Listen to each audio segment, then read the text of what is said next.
2 in the name of Deputy Desi Ellis. The proposals by Limerick County Council to charge council tenants for the cost of the local property tax. You have 4 minutes, Deputy Ellis. And I'd like to thank the Minister for taking this and the County Corla for selecting it. Tenants, by definition, are not the owners of a property. They may have rights on a property, though limited, and only for the period of their tenancy at the agreement of their landlord.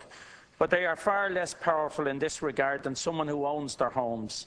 If you ignore the fact that many Irish people only own their unaffordable mortgage and are struggling to hold on to their home in any way they can, the property was and remains the wrong tax at the wrong time. In its normal application, it fails to recognise the ability of a homeowner to pay and ignores such issues as negative equity and distressed mortgage, which are rife in the Ireland of 2015 still. The property boom and crash forced more people than ever before into renting. Now nearly a quarter of all Irish people live in rented accommodation. The private market has always been unwilling to provide housing as needed and is only willing to do so when a clear and easy profit is possible. The state so has a central role in ensuring that sufficient housing which is affordable, comfortable and secure is available. The state unfortunately has for decades ignored this role, and so housing need at the bottom of the rung has grown worse and worse.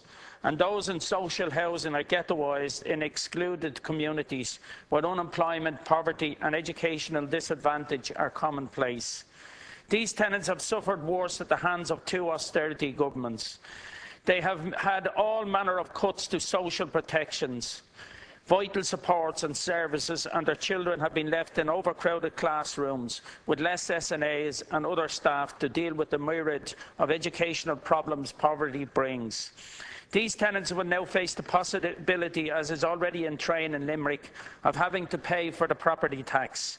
The tax Labour claimed was a wealth tax and is now a tax on social housing, which will be paid for by the very people who have least to give. Limerick Council last month decided to add a charge of about €87 to the rent of its tenants in order to recoup the cost of the local property tax they must pay on their social housing. This practice is, although common in the private market, is strictly speaking illegal. It is wrong of Limerick Council to do this, but they have to pay their bill, and that is the real problem. The taxing of social housing by this government through the local property tax is the real problem. This is a decision by this government, and they cannot hide behind the council, who are trying to balance the books. They've been left after years of austerity, and now a tax on their housing stock.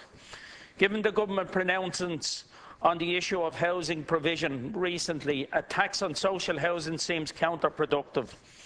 I'm very doubtful of the government's housing strategy claims, but if they do deliver such number of housing, how will councils and voluntary bodies ever afford the bill for the property tax?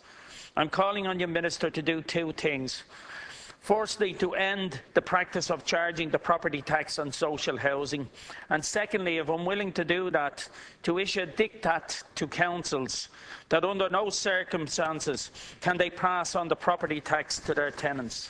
Shared ownership is another area which is very, very unfair to be passing around. So we have a myriad of areas where this tax is going to impact on tenants. Thank you. Minister Coffey. 4 minutes. Thank you, Laska Hirlock, and I wish to thank the Deputy for raising this issue, which I am taking on behalf of Minister Kelly. The Government decided to make local authorities liable for local property tax so that local authority tenants would be treated in the same way as in the private sector, where landlords may pass the cost of the local property tax onto tenants in the form of increased rents if they so wish. Thus, the Finance Local Property Tax Act 2012 provides that local authorities are liable to pay local property tax in respect of dwellings that they own, other than dwellings that accommodate persons with special housing needs. Under the Act, chargeable local authority residential properties are deemed to be in the lowest valuation band, until 2016 at least, and the annual local property tax liability is €100 per local authority dwelling. Housing authorities are responsible under Section 58 of the Housing Act 1966 for determining the rents of their dwellings, subject to relating rent levels to household income and requiring low-income households to pay a lower proportion of income in rent. Within these parameters, it is a matter for housing authorities to ensure that their rental income reflects, as far as practicable, the cost of managing and maintaining their housing stock. Section 58 of the 1966 Act does not empower councils to levy a specific charge on tenants in respect of local property tax. However, under the enactment, councils may set rents at levels that will generate funds to pay for expenses relating to their tenanted accommodation, including their local property tax liability.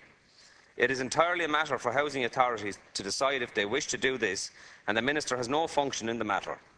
It would not be appropriate, therefore, for me to comment on the manner in which individual councils, including Limerick City and County Council, exercise their statutory rent functions. Section 31 of the Housing Miscellaneous Provisions Act 2009, as amended, provides for the introduction of a national differential rents framework that will result in a significant harmonisation of local authority rents levels nationally, while retaining some discretion for individual authorities in setting rents for their areas.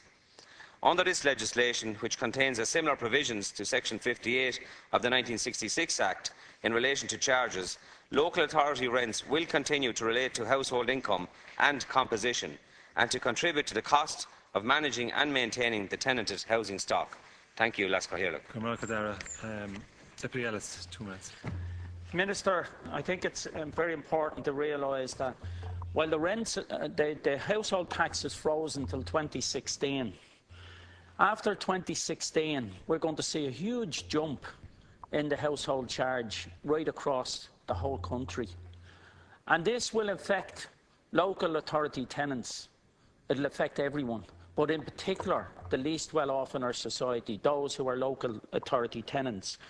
And I don't think it's good enough to say that the local authorities, it's at their discretion whether they charge it or not. I think there should be a diktat from the government sent to them that this is not acceptable. We need to protect people in these positions. Social housing, the cost of housing has risen considerably, and we're now into very, very high figures now in terms of housing. We're heading into another property bubble, and it seems to be ongoing. And the prices now that people are going to end up paying after 2016 are going to be huge. People are struggling out there. They've had a series of taxes put on them, whether it's the household charge, the water charges and other charges. Many of our tenants are on social welfare payments, lone parents. There's and a lot of people who are working in social housing properties, you know, they are in low-paid jobs as well. So they're not the rich people that's out there that can afford to handle a huge increase or an extra charge that they didn't anticipate because they have to pay for the house. It belongs to the local authorities, but it's going to be paid by the tenants, by the looks of it. You know, it's lucky that in some cases councillors went out and voted to reduce the property tax by 15%. And they've done it in Dublin and in other areas. And thankfully, the Sinn Féin councillors instigated that in Dublin City Council and other areas. And were opposed by the Labour councillors at the time, which to me is remarkable when you consider they're supposed to be there.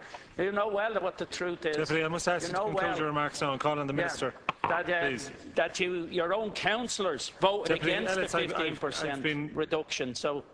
Okay. Thank you very much. Minister, 2 minutes. Thank you, Cathaoirleach. And look, while I do acknowledge some local authorities did reduce the local property tax, it doesn't come without a cost, and reducing it, Deputy, you will know, reduces the budget that is available for delivering the frontline services, such as the homelessness that, as we all know, we wish to prioritise. So, you know, it's a matter for local authorities to prioritise what they feel they want the local property tax to be spent on and where it goes, and I'll say no more on that. That's a matter for local authorities. However, as I've already stated, Deputy, I am precluded from commenting on the proposals of any individual housing authority in relation to the rents that they charge for their tenanted accommodation.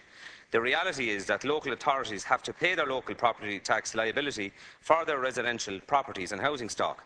It is a matter for each local authority to decide in the context of financing its overall operations how it is going to meet this local property tax liability and whether it should recoup some or all of the cost of the local property tax from its tenants. So striking the appropriate balance in this matter is a key function of local authority management, and I do not propose to second-guess individual local authorities on the decisions that they make in relation to this. Thank you, Cahill.